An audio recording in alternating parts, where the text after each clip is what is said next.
Dr House en animation japonaise. Un mélange entre Sherlock Holmes, le monde hospitalier et les animés, bah c'est possible et on va le découvrir dans cette vidéo. 大きな獣に足を食いちぎられた青い血の男こ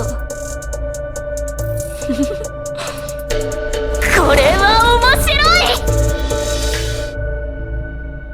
Salut les héros et bienvenue sur la chaîne Waxan. Aujourd'hui, je vais vous parler de Hamaku MD Docteur Détective. Hamaku MD Docteur Détective est un animé qui est sorti en 2025 durant l'hiver. Franchement, un très bon animé de très bonne facture et il a été écrit par un médecin. De toute manière, vu qu'on sera dans le monde hospitalier, les références que je fais à Dr House, vous imaginez bien. Et d'ailleurs, le fait que ça soit écrit par un médecin, ça se verra. Et franchement, ça va pas étonner quand j'ai fait les recherches sur l'œuvre. Celui qui a écrit l'œuvre, c'est Shinen Mikito. Et Shinen Mikito a d'abord écrit un roman, un light novel, pour ceux qui veulent mieux comprendre de l'univers du manga. Puis ça a été adapté en manga et maintenant c'est adapté en animé. La version animée a été écrite vraiment par Mikito. Et Mikito, il a plutôt repris sa version light novel, mais en format épisodique. Et franchement, ça fonctionne super bien. 13 épisodes, une saison. Il n'y aura pas de saison 2. En tout cas, il y a une suite si vous lisez les romans, le light novel. Mais pour ça, il faudrait des traductions françaises et malheureusement, ni le manga ni le light novel n'a été encore traduit en français. Vous allez me demander, Kembo, de quoi parle cette histoire?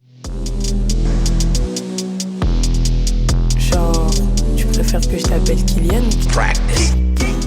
Donc on suit le personnage de Takao Ameku, c'est une fille, et cette jeune femme est directrice du département de diagnostic. C'est eux qui diagnostiquent dans les urgences les cas qui sont assez étranges. C'est eux qui doivent dire si telle maladie est laquelle, si tel symptôme est en rapport avec quelle maladie, c'est eux qui doivent le deviner. Et elle a un assistant, Yu Takanashi, qui va l'accompagner à cela. Et Takao Ameku est fan des mystères, des enquêtes. Donc à chaque fois qu'il y aura un patient qui aura un problème, elle voudra absolument le résoudre et ça va être super intéressant sur cet aspect. Le premier épisode commence avec quelqu'un qui vient avec une jambe arrachée. Mais quand je dis jambe arrachée, c'est vraiment un truc hardcore. À ce moment-là, on se demande mais qu'est-ce qui s'est passé pour que le patient se trouve dans cet état-là, et on a tout ce mystère et c'est assez passionnant de le suivre. Et plus tard, on aura d'autres vraies enquêtes sur des meurtres assez bizarres. Par exemple, un patient qui aura le sang bleu, un meurtre où la patiente va mourir des flammes. Des moments, ça va être assez justifié dans le scénario qu'elle va mener l'enquête. À certains moments, c'est un peu abusé, elle fait vraiment un peu Sherlock Holmes. Ça veut dire, il y aura un meurtre, la police est déjà sur place, mais vu que elle est un peu amie avec l'un des policiers, elle voudra dire, allez, vu que je suis médecin, j'aime bien faire les mystères, à ta place, je résous l'histoire. Mais franchement, j'aime trop. En fait, tout ce qui est animé, détective, je sais pas pour vous, mais je suis archi fan.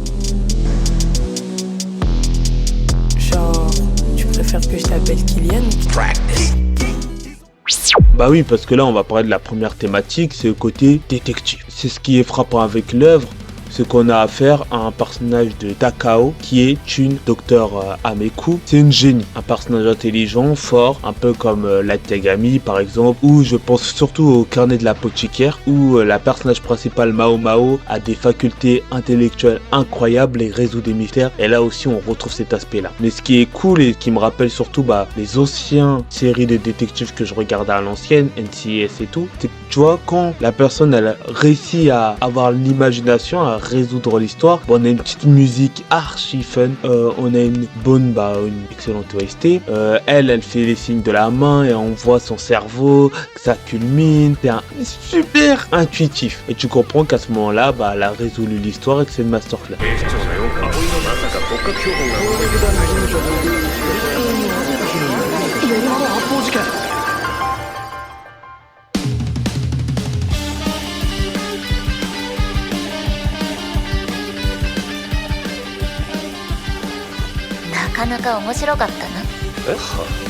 En même temps, il y aura ce côté un peu détective, tout en ayant le côté médical, on va en parler juste après, et il y aura un peu d'action.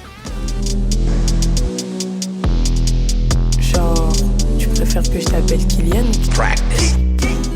L'action, elle est plutôt bien faite. C'est-à-dire qu'on aura des meurtres, un peu de côté dramatique, qui sera bien jaugé. Et on aura surtout, et par moments, on aura des petites affrontations. Bon, c'est pas ce que moi j'attends de ce genre d'œuvre. C'est plutôt bien fait. Mais honnêtement, dans cette histoire, moi je trouve que c'était pas ennuyant. J'ai beaucoup aimé l'animé. Surtout par rapport à l'aspect médical. Parce que l'aspect médical, certes, il y avait un écriteau qui disait que tout n'est pas exactement scientifique. Mais vu que ça a été fait par un médecin et même, bon, par rapport à mes cours, j'ai quelques compétences sur tout ce qui est soins. Surtout par exemple, à un moment, il y avait un personnage qui a fait un arrêt cardiaque et il en est mort. Et à un moment, le personnage, il y avait un cardiologue qui a mal fait les gestes et moi je l'ai remarqué. Et les personnages, heureusement, eux aussi l'ont remarqué. Et à ce moment-là, je dis, ok, donc ce genre de gestes, ce genre de petits détails, ce genre de langage aussi du corps médical est vraiment utilisé. Et il y a quelque chose de très réaliste. C'est vraiment immergé dans des cas spécifiques. Et moi, ce que j'ai beaucoup aimé, c'est l'enquête à propos des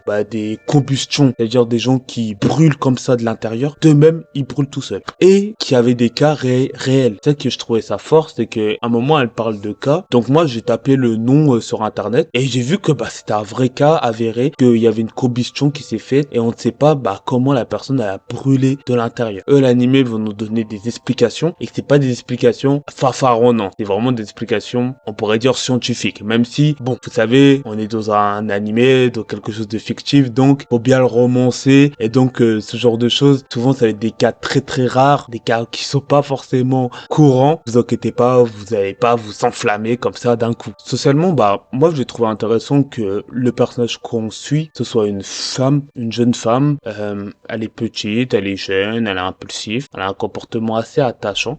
J'ai beaucoup aimé franchement le personnage de Docteur Ameku. À un moment, elle est un peu défiée par son autorité, par son oncle, mais c'est pas le cœur de l'épisode. Voilà, c'est vraiment c'est pas le cœur de la série. C'est un peu dommage sur ce côté-là parce que j'aurais bien voulu voir socialement comment c'est perçu une docteure au Japon, surtout qu'elle est très jeune, même si c'est un génie. J'imaginais qu'elle aurait à avoir plus de confrontations.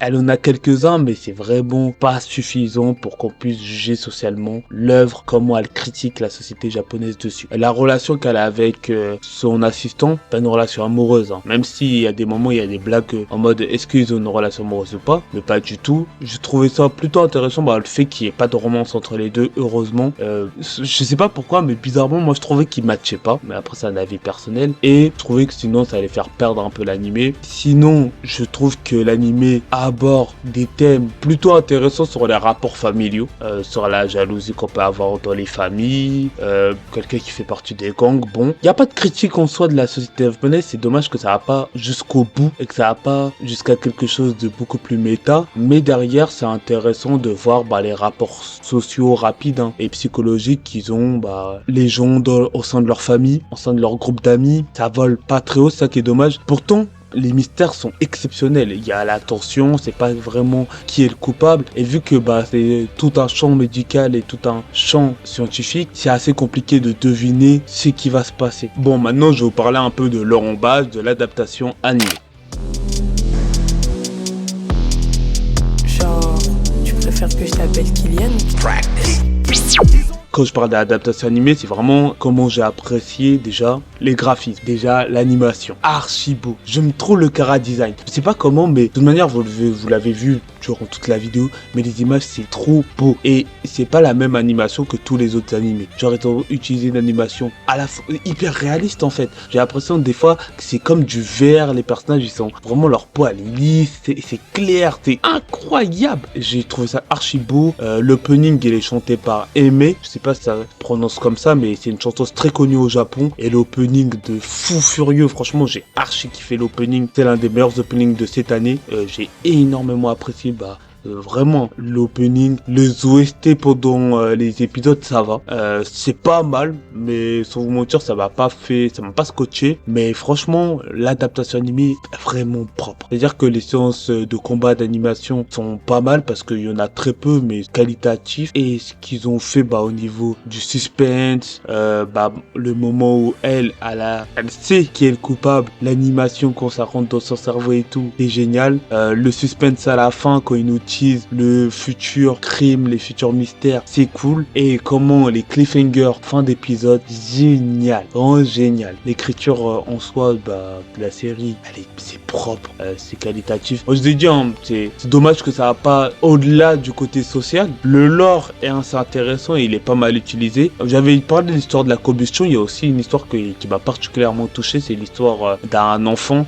Je vais pas spoiler, mais c'est un petit enfant qui est dans l'histoire pédiatrie. Moi je sais, vu que j'ai de la famille qui travaille en pédiatrie, c'est dur. Vraiment, travailler en pédiatrie, c'est que tu sais que t'es avec des enfants qui risquent de mourir à tout moment. Et sur ça, comment l'œuvre nous met les émotions, c'est réaliste, parce que comment eux me racontent ce que ça se passe en pédiatrie, ce que j'ai ressenti en regardant l'œuvre et avec le personnage principal de Dr Ameku, c'est attachant. Et même je trouvais que du côté des passions, du côté de la violence d'être à l'hôpital, c'est vraiment bien retranscrit. C'est-à-dire tu sens quand les patients, ils sentent qu'ils vont mourir, qu'ils ont peur, qu'ils ont des craintes, leurs proches aussi, comment les médecins doivent rassurer les gens même, et malgré tout les médecins aussi ont peur de voir leurs patients mourir. C'est super bien fait de ce côté-là, c'est très touchant et attachant, et c'est vraiment un animé que je vous conseillerais pour le côté à la fois détective et le côté médical. Si je devrais conseiller un autre animé comme ça de détective, ça serait Event Memopad. Event Memopad, c'est assez incroyable. C'est une Nid, c'est une femme détective qui ne sort pas de chez elle, donc ça sera un garçon qui devra faire l'enquête sur le terrain, mais ce garçon là il est très attachant, je vous le conseillerais. Et si vous avez d'autres mangas détectives ou même sur l'hôpital à me conseiller, n'hésitez pas. Bon, le carnet de l'apothicaire, je l'ai déjà cité dans l'épisode, je le connais, mais si vous en avez d'autres, franchement je suis fan de ce genre d'animé, donc mettez en commentaire et analysez les œuvres, regardez des animés, des œuvres culturelles. On se retrouve à la prochaine. Peace out. この謎私が診断を下してやろう。